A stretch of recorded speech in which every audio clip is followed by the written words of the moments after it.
Hello and welcome to today's training. As you can see from the title, today we're going to talk about how to achieve anything by breaking reality's rules. Part of this training today will be to talk about what reality is made of, the driving forces of success and failure, how to bend and break reality's rules, a review, and then action items for you to follow in the next days and maybe also weeks. So let's jump straight into it. What reality is made of. The starting point of all experience is this. Everything you perceive, interpret, and respond to is a direct extension of your own mind, not some fixed external world. This isn't an opinion. This is the mechanism of perception. Most people go through their days, especially at work, under the false impression that they live in an objective reality. Deadlines are just deadlines, meetings are meetings, feedback is feedback. It's all just out there, solid and unchanging, right? Wrong. That assumption is the first filter keeping you stuck. Objective reality doesn't exist. It's inherently subjective. There's no neutral version of events waiting to be discovered. What you call reality is always filtered through your individual lens, your history, your moods, your expectations. Humans experience the world through 5 senses: sight, sound, touch, taste, and smell. But these are biological tools, not flawless cameras. Light hits your retina, sound vibrates your eardrum, chemicals trigger your tongue, and all of it gets processed, compressed, and reconstructed inside your skull. You're not seeing the world, you're seeing a brain-generated simulation of it. Your brain is the center of your consciousness and effectively of your reality. It's the hardware that computes inputs from the senses, runs algorithms on them, and outputs your version of what is happening. Billions of neurons fire in patterns shaped by evolution, experience and repetition. It's efficient, it's powerful, but it's not impartial. You might push back here. Sure, senses are limited, but I see the chair in front of me. That's objective enough. Not quite. The chair might be there, but its color, its comfort, its meaning in your day, that's all interpretation. And layered on top of raw sensory data are psychological filters that wrap everything further, turning the same input into wildly different outputs for different people. These aren't vague ideas. They're hand-wired mechanisms studied in psychology and neuroscience. Your brain doesn't process the flood of data from the world, millions of bits per second, raw. It filters ruthlessly to keep you sane. Confirmation bias kicks in first. You seek, interpret, and remember info that matches what you already believe, ignoring the rest. Mental filtering amplifies it, zeroing in on negatives, for example, one harsh email in a good day, while blocking out all the other positives. Then there's the reticular activating system, a neural network at the base of your brainstem that acts like a spotlight. It flags what aligns with your focus and dims everything else. Emotional states add another layer. Stress narrows your view to threats. Calm opens it to possibilities. These filters don't just color reality, they construct it, one biased brick at a time. Put it all together and reality isn't out there. It's made of your mind, the dynamic processor of senses, memories, and beliefs that builds your personal version of the world. 2 people can stand in the exact same situation and walk away with opposite stories. Picture a job interview. Candidate A walks in with a growth mindset. This is a chance to learn and connect. They notice the interviewer's nod, the open body language, the engaging questions. They lean in, ask smart follow-up questions, and leave energized, spotting an opportunity to follow up. Candidate B carries a victim mindset. I'm just here because I have to. They'll probably reject me anyway. They fixate on the interviewer's glance at the clock, the neutral tone, the awkward pause. They shrink back, give short answers, and exit convinced it's another proof of their bad luck. Same room, same words exchanged, totally different realities. We all know someone who Or another example. We all know someone who radiates happiness, seamlessly untouched by life's chaos. They walk into a crowded party, a stressful workday, or even a rainy afternoon and see opportunities. A chance to connect, a lesson to learn, a moment to savor. Their filter highlights the laughter, the kind gesture, the silver lining. And then there's the opposite. The Grinch who grumbles no matter what. The sun's shining, the coffee's perfect, the team's supportive, but they zero in on the one late email, the slight inconvenience, the minor flaw in their day. These are their filters in action, strongly visible. Most of us will fall somewhere in between, carrying subtle filters we barely notice. Some lift us up, and others quietly sabotage our ambitions by skewing what we see and how we act. This isn't feel-good fluff or pseudoscience. It's proven in biology and psychology. Studies on confirmation bias show how it locks people into echo chambers of their own making, skewing decisions from hiring to health. Research on mindset, like Carol Dweck's work, demonstrates that viewing challenges as opportunities instead of threats leads to better performance and resilience in identical scenarios. Because perception drives action and action shapes outcomes. Even at a neural level, fMRI scans reveal how biased filters light up different brain regions for the same stimulus, confirming that your mind isn't just observing reality, it's authoring it. Strip away the illusions and the truth hits. Your reality is mind-made, not fixed, not fair, not accidental. It's a projection of your filters, beliefs and focus. Change those and the world you see starts to shift. That's not magic, that's mechanics. And it's the foundation for everything that follows. Most people live like the average Joe, sleepwalking through subjective reality they mistake for objective truth, unaware of the filters embedded in their subconscious, shaped by past experiences, societal norms, or self-doubt. They stay stuck. These filters align perfectly with their current life situation, reinforcing the status quo. Leveling up feels nearly impossible because their mind is programmed to maintain the familiar, not to break through or to something new. The first step to change is recognize these filters in yourself. Notice how your thoughts shape your day, the way you interpret a coworker's comment, the assumptions you make about a challenge, the emotions you carry into a task. Becoming aware of these patterns, as you're doing now, is the spark that sets transformation in motion. Success and failure aren't random. They're not about luck, talent, or external conditions. They're driven by the invisible mechanics of your mind, specifically the vibrations you emit, the prophecies you set, and the beliefs you program. These forces shape your outcome with precision, whether you're aware of them or not. Everything in your reality operates on frequency. Your thoughts, emotions, and actions emit distinct vibrations, like signals broadcasting into the world. You don't get what you want, you get what you are. High-frequency states like confidence, gratitude, or focus attract aligned outcomes, opportunities, connections, and breakthroughs.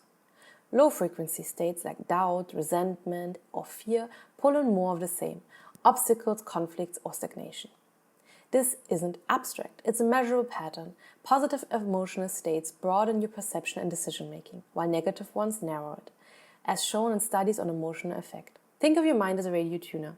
Tune into scarcity and you'll pick up signals of lack, missed chances, closed doors, people who mirror your doubts. Tune into abundance and you'll notice openings, synchronicities, and allies that were always there but previously filtered out. Your frequency doesn't just reflect your mood.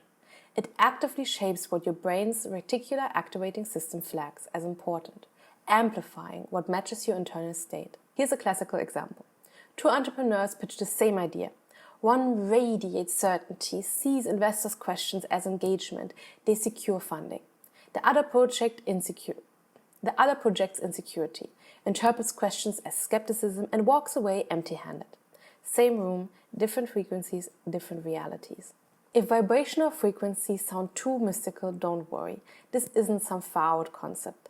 Think of it as the vibe or energy you carry, like the metaphorical spark people sense when you're on or off. It's easier to picture your mindset as a tangible vibe, confident, open, or defeated, than to just talk about positive thinking. That vibe shapes how you act and what you attract, plain and simple. Your subconscious operates like a servo mechanism, a concept from Maxwell Maltz's psychocybernetics.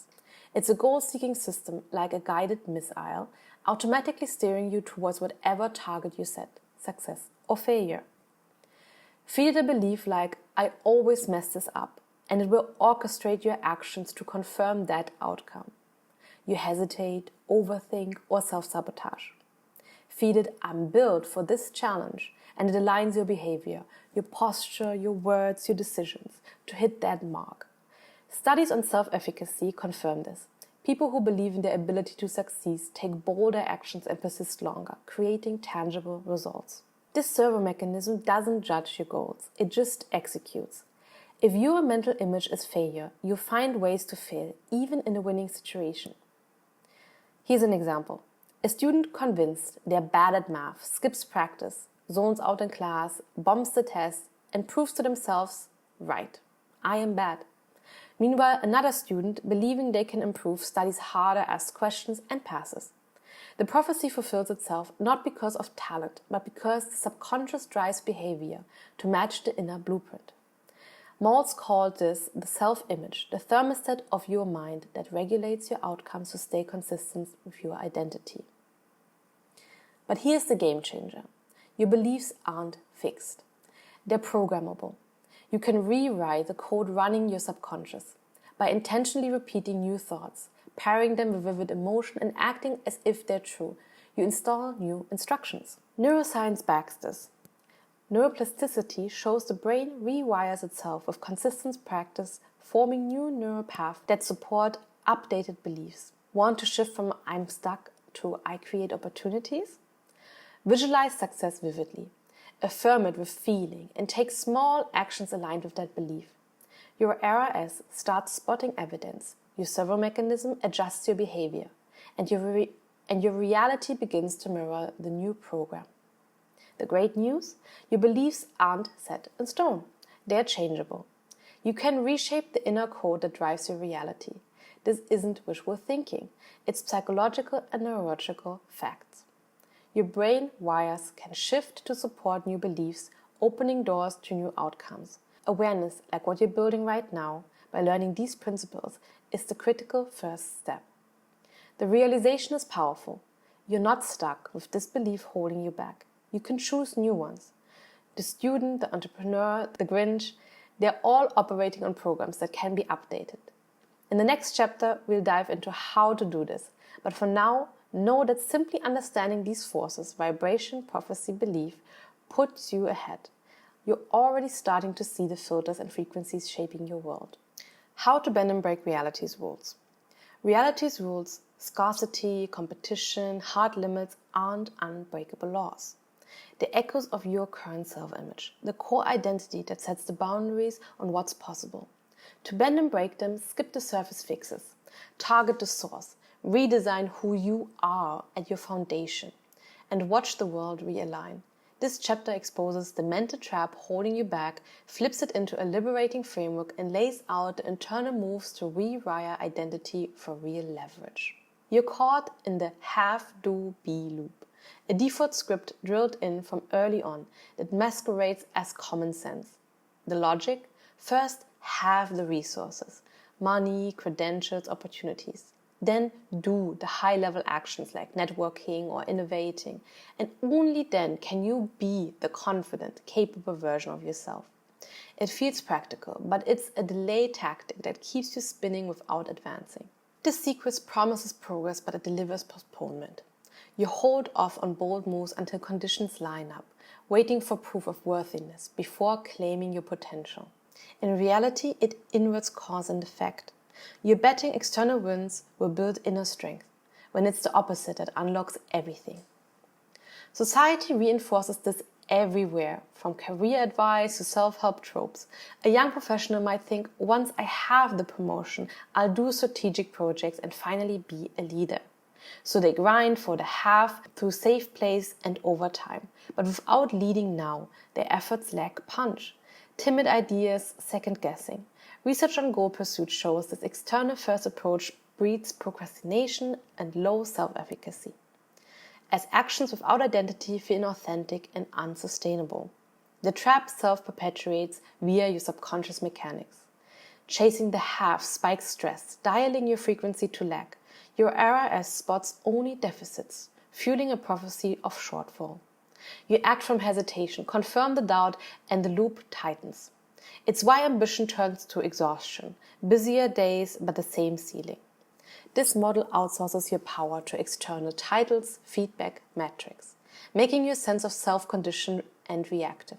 A sales rep waits for quota hits to feel skilled, but misses the daily practice that builds it. When results dip, so does confidence, creating fragility where one setback erodes the whole foundation. Effort without embodiment is a grind. You hustle for years, crossing milestones, yet feel like an outsider in your own success. Imposter syndrome in overdrive. Psychological studies link this to chronic burnout, as misaligned actions drain motivation faster than they deliver fulfillment. The missing link? Not more doing. It starts with being. Flip the script to be, do, have. Claim the identity up front. Embody the resourceful leader, the innovative thinker now. This sparks natural doing. Actions flow with ease because they match who you've decided to be. Having follows as a byproduct. Opportunities magnetize, results compound without the force. This isn't reversal for reversal's sake. It's alignment with how your mind works. By being first, you tune your vibration to possibility, activating your servo mechanism to guide behavior towards the goal. No more forcing from scarcity. Here's an example to illustrate. An aspiring writer doesn't wait for a book deal to write daily and to feel creative. In this scenario, the book deal is the have, the outcome at the end. The writing is the doing, the action, and the being creative, feeling creative is the sense of being, the identity. They are a creative person. They are an author. They are somebody who writes stories. They be the author now. Journaling insights, sharing drafts, and the deal emerges from that congruence. Be do have restores causality. Identity drives action. Action yields outcomes. Self-efficacy research confirms it. Adopting a success-oriented self-view boosts persistence and performance, as behaviors stem from conviction, not contingency. It collapses the gap between dream and reality, turning someday into today. Suddenly, flow replaces friction. Your RS highlights matches to the new identity. Serendipitous intros, fresh ideas, while confirmation bias builds positive loops. High achievers thrive here. They project certainty, drawing in what aligns, accelerating what used to drag. To shatter limits, transform your identity first. You can't outdo your self-image. Upgrade the image, and doing and having become inevitable. This shift moves you from reactor to director. Your reality reshapes because you've redefined the projector. Rewiring identity draws from cognitive frameworks like those in psychocybernetics, viewing self-image as a success blueprint you can edit through deliberate practice. It's neuroplasticity in action. Consistent inputs forge new pathways, overriding old defaults. Start with these foundational steps. Aim for 21 days of daily integration to solidify shifts. Focus on persistence over perfection. Map your current blueprint. Spend 10 minutes journaling in career, relationships, money. What labels do I carry? Cautious planner, undeserving dreamer. List them without self-criticism. This awareness disrupts autopilot. As metacognition studies show, it weakens entrenched negative patterns by exposing their subjectivity. You're not fixing, you're diagnosing. Craft a simple, bold statement of your target identity. I am a decisive innovator, or I am effortlessly abundant, and repeat it daily with intent. It may ring hollow at first, clashing with past evidence, but that's the point.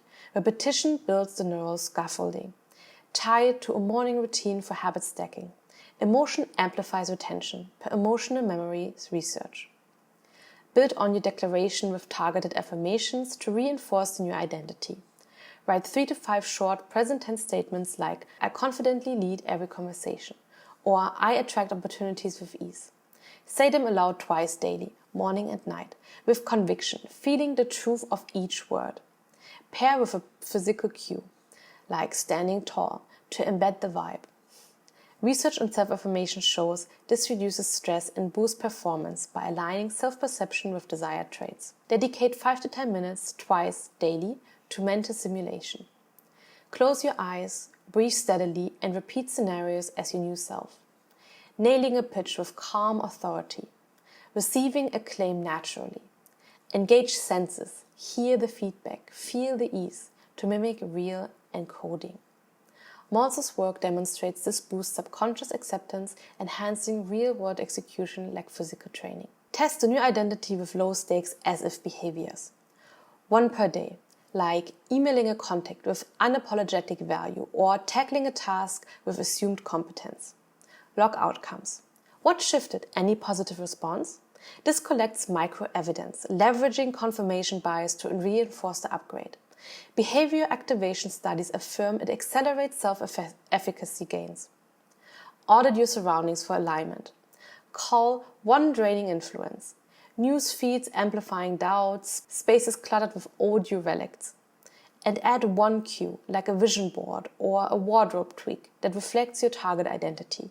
Seek one weekly interaction with someone embodying your desired vibe. Environmental psychology highlights how contextual cues subtly reprogram subconscious associations. Expect pushback. Your brain may flag the new narrative as untrue, triggering discomfort or doubt. That's old programming, defending turf, not verdict. Reframe it, the tension means growth. Cognitive dissonance theory explains it resolves towards the most repeated input. Keep stacking for the new self. These steps build cumulatively. Audit reveals gaps, declarations and affirmations plant seeds. Visualization nourishes, actions harvest proof, environment sustains. Early on, shifts feel contrived, soon they integrate. You spot the pivot, but old limits fade. Synchronicities rise, energy steadies. This isn't overhaul, it's evolution. Your identity, once rigid, proves fluid. And with it, reality's rules become suggestions you can rewrite at will. In today's training, we talked about what reality is made of, the driving forces of success and failure, how to bend and break reality's rules. This is our little review. And now we're going to go into the action steps you can follow next days and weeks. First, map your current identity. For 1 week, journal for 10 minutes daily on your self-labels in key areas. For example, career or relationships. Write down beliefs like, I'm not bold enough, or I always play it safe. Don't judge it, just list. This awareness exposes limiting filters, setting the stage for chance. As metacognition research shows, it disrupts automatic negative patterns. Declare your new self. Choose one bold present tense statement of your desired identity, like I am a magnetic leader, or I am a creative force. Repeat it daily with conviction during a morning routine, feeling its truth. This plants a seed for a new self-image, leveraging repetition to rewire neural pathways. Affirm with intent. Write 3 to 5 short affirmations such as I confidently seize every opportunity, or I radiate ease and success. Speak them aloud twice daily, morning and night, with strong emotion, pairing with a physical cue like standing tall. Do this for 21 days to anchor the new identity. As self-affirmation studies show, it boosts performance by aligning self-perception. Visualize the upgraded you. Spend 5 to 10 minutes twice daily imagining yourself as this new identity, closing a deal with poise, feeling unstoppable. Engage senses, hear the praise, feel the confidence. Practice consistently for 21 days to encode the new self-image, as mental rehearsal research confirms it enhances real-world execution. Act and align your environment. Take one daily as-if action, like pitching an idea with authority, and log any positive shifts to build evidence. Simultaneously, remove one draining influence, like negative media, and add one cue, like a vision board, that reflects your new vibe. Weekly, connect with someone who embodies your target identity to reinforce alignment. If you found today's training helpful, then please give this video a like and follow us for further videos.